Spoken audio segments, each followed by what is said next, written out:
ఈరోజు బయటకు వచ్చి భద్రతా వైఫల్యం. ఎస్, నేను హోమ్ మినిస్టర్గా మాట్లాడుతున్నా.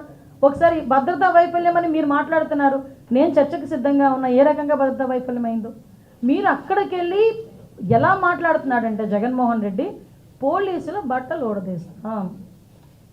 నిజంగా దమ్మున్నవాడు ఎస్ఐ బయటకు వచ్చి, ఎస్ఐలు అదేవిధంగా మహిళా పోలీసులు కూడా బయటకు వచ్చి ఏ రకంగా మాట్లాడుతున్నారు అని ఒక ఎక్స్ సీఎంని నిలదీసే పరిస్థితి వచ్చిందంటే సిగ్గుపడాలి ఈరోజు జగన్మోహన్ రెడ్డి. ఎందుకు ఇలా మాట్లాడేనా అని సిగ్గుపడాలి. నిజంగానే అనిపించింది. ఒక పోలీస్ కాకి చొక్కా ఒంటి మీదకి రావాలంటే ఏదో బయటికి వెళ్ళి సీఎంఆర్లోనో లేకపోతే ఎక్కడో లక్కీ షాపింగ్ మాల్కో లేకపోతే ఇంకో షాపింగ్ మాల్కో వెళ్ళి కొనేసి తెచ్చుకున్నంత ఈజీ కాదు కాకి చొక్కా మీదన పడ్డం అంటే. ఆ కాకి చొక్కా పోలీస్ కానిస్టేబుల్ దగ్గర నుంచి ఐపీఎస్ వరకు కాకి చొక్కా ఒంటి మీద పడాలంటే ఎగ్జామ్స్ రాసుకొని రన్నింగ్లు పాస్ అయ్యి వాళ్ళు బాడీ ఫిజికల్ ఫిట్నెస్కి వాళ్ళు పాస్ అయ్యి అదేవిధంగా ఇంటర్వ్యూలకి అటెండ్ అయ్యి కఠోరమైన శ్రమ చేస్తే తప్ప ఆ పోలీస్ చొక్కా ఒంటి మీదకి రాదు, ఆ కాకి చొక్కా ఒంటి మీదకి రాదు. అటువంటి కాకి చొక్కా నేను ఓడదీస్తాడట.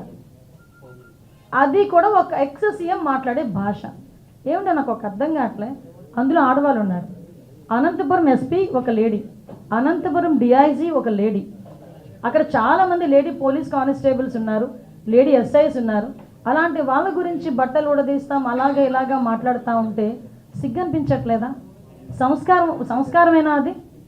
కనీసం ఒక సంస్కారంతో కూడిన మాట ఒక ఎక్స్ సీఎంగా మాట్లాడాలి అన్న ఇంగిత జ్ఞానం లేకుండా ఎక్కడికి వచ్చి మాట్లాడుతున్నాడు? ఇది ఒక విక్టిమ్ హౌస్ దగ్గరకు వచ్చి మాట్లాడే పరిస్థితులు. ఎవరి గురించి వెనకేసుకొస్తున్నాడు? ఒక పోసాని కృష్ణమురళి గురించి, ఒక నందిగాం సురేష్ గురించి వెనకేసుకొస్తున్నాడు. మేము ఈరోజు ఇందాక మేము చెప్పాం, ఎమ్మెల్యేలు ఎంపీల గురించే మాట్లాడాం. నిజంగా ఈరోజు చెప్తే కార్యకర్తలు కానీ అదేవిధంగా ఇంచుమించుగా చూస్తే దగ్గర మామూలు సామాన్య ప్రజల మీద కానీ వాళ్ళు పెట్టిన కేసులు ఇవన్నీ కోకొల్లలు ఉన్నాయి. కొన్ని వేల కేసులు ఉన్నాయి, మామూలు కొన్ని వేల కేసులు. జగన్మోహన్ రెడ్డి హయాంలో 5 సంవత్సరాల్లో దగ్గర 2826 హత్యలు జరిగినాయి.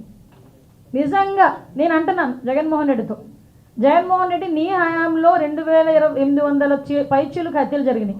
వీళ్ళందరి దగ్గరికి కూడా నువ్వు వెళ్తానన్నా కూడా మేము విత్ ప్రొటెక్షన్ పంపిస్తాం, వెళ్ళు, మేమేం కాదని చెప్పట్లేదు. వాళ్ళందరి దగ్గరికి వెళ్ళి పరామర్శించే దమ్ముందా నీకు? అలాంటిది ఈరోజు బయటకు వచ్చి నోటుకు వచ్చినట్టు మాట్లాడతాడు.